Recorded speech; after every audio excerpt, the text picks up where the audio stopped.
Bom dia, turminha 401. Hoje é dia 26 de agosto de 2021, né? A nossa primeira aula de história do módulo. E a tia vai iniciar aqui, né, a nossa aula de hoje, falando um pouquinho sobre a história do nosso Brasil. E a tia vai iniciar a leitura aqui, olha. Inicialmente, Portugal não tinha intenção de colonizar o Brasil, mas apenas de extrair o pau-brasil e outras riquezas que encontrasse. Porém, outros países europeus se interessaram por nossa terra. Para proteger as propriedades, Portugal resolveu colonizar o Brasil e para cá mandou uma expedição colonizadora em 1530. Vamos entender um pouquinho esses dois parágrafos. A gente sabe, né, que os portugueses chegaram aqui no Brasil meio que por um acaso. Na verdade, eles estavam procurando o caminho para se chegar às Índias, né? Um lugar onde eles precisavam fazer o comércio das especiarias, que eram os temperos, canela, cravo, noz moscada, gengibre, que era o que interessava a eles, né? E eles estavam procurando um novo caminho porque existiam já, né, outros países que também faziam esse comércio. Então, eles queriam uma rota diferente do outro país que também fazia esse comércio. Portanto, eles chegaram aqui, né, no dia 22 de abril de 1500, chefiados por Pedro Álvares Cabral, mas, no entanto, né, no início eles encontraram os índios, a gente sabe dessa parte toda, mas eles não se interessaram logo de início a colonizar o Brasil, a vir para cá para o Brasil, porque eles achavam, né, mais lucrativo o comércio com as Índias, né? E eles achavam que aqui no Brasil não tinha tanta riqueza assim. Pois é, mas depois de algum tempo eles viram, né, que estava havendo contrabando do pau-brasil, daquela madeira, né, que também podia ser comercializada. Então, depois de 30 anos que eles haviam chegado aqui, né, porque eles chegaram aqui em 22 de abril de 1500, só em 1530 o rei de Portugal manda homens para cá para tentar colonizar o Brasil, para tentar, né, extrair as riquezas daqui, mas na verdade é porque ele estava se sentindo já ameaçado, porque havia aqui os franceses já estavam aqui nas terras brasileiras fazendo contrabando do nosso pau-brasil. Então, no ano de 1532, Martim Afonso de Souza, tá, o chefe da expedição enviada pelo rei de Portugal, chega aqui, né, no nosso Brasil, cria a primeira vila, que hoje é conhecida como a Vila de São Vicente, né?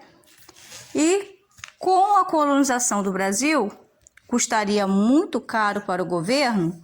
Dom João III, o rei de Portugal na época, dividiu as terras brasileiras em 15 lotes, em 15 partes, e distribuiu a 12 homens. Esses 15 lotes, né, que foram divididos para esses 12 homens, esses 15 lotes se chamavam capitanias e os donos delas donatários. E eram chamados de capitanias hereditárias, porque podiam-se passar essas terras de pai para filho, tá?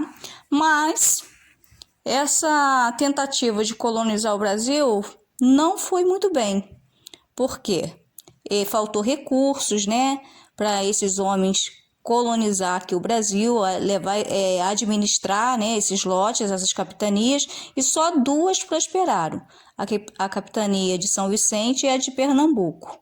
Então, Portugal decidiu criar em 1548 uma nova forma de governar aqui o Brasil, de, né, administrar o Brasil, através do governo geral. E a gente teve 3 governos gerais. O primeiro governo geral foi Tomé de Souza, tá? Ele chegou à Bahia em 1549 e mandou construir a cidade de Salvador para ser a capital da colônia. O segundo governador geral foi Duarte da Costa e o terceiro Mendes Sá.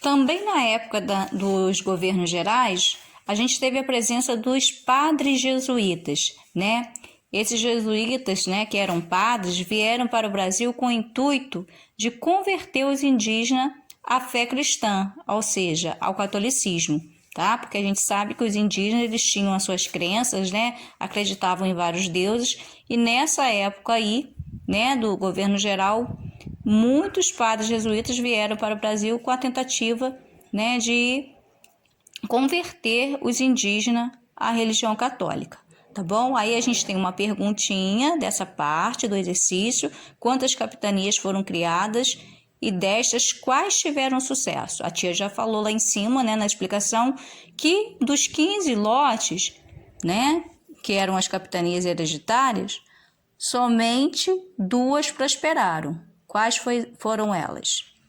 Vamos lá. Agora, a outra parte da nossa atividade de hoje vai falar sobre a cana-de-açúcar. Em 1530, a gente já viu que o Martim Afonso de Souza, né, veio para cá para colonizar o Brasil e ele deu início à agricultura. E o primeiro produto a ser cultivado aqui nas terras brasileiras foi a cana-de-açúcar, tá bom? E vários motivos favoreceram esse plantio da cana-de-açúcar. O solo era favorável, era um massapê, o clima quente e úmido, né, chuvas abundantes, o relevo do terreno que facilitava a abertura de caminhos até o litoral e a menor distância de Portugal. Porque essa cana-de-açúcar ela foi, né, primeiramente desenvolvida no Nordeste. O açúcar passou a ser a principal riqueza da colônia. A cultura da cana provocou a introdução da mão de obra dos negros escravizados, o aparecimento de vilas no litoral do Nordeste, né? O litoral é a faixa de terra perto do mar, e no recôncavo baiano, na Baía de Todos os Santos, a cobiça dos estrangeiros, principalmente holandeses que invadiram o Brasil. O desenvolvimento da criação de gado também ocorreu nessa época aí da agricultura da cana-de-açúcar. O açúcar nessa época era tomado com o vinho, servia de remédio, é importante produto do comércio mundial. A Holanda era responsável pelo transporte, a refinação e a distribuição do açúcar no estado e no mercado de toda a Europa.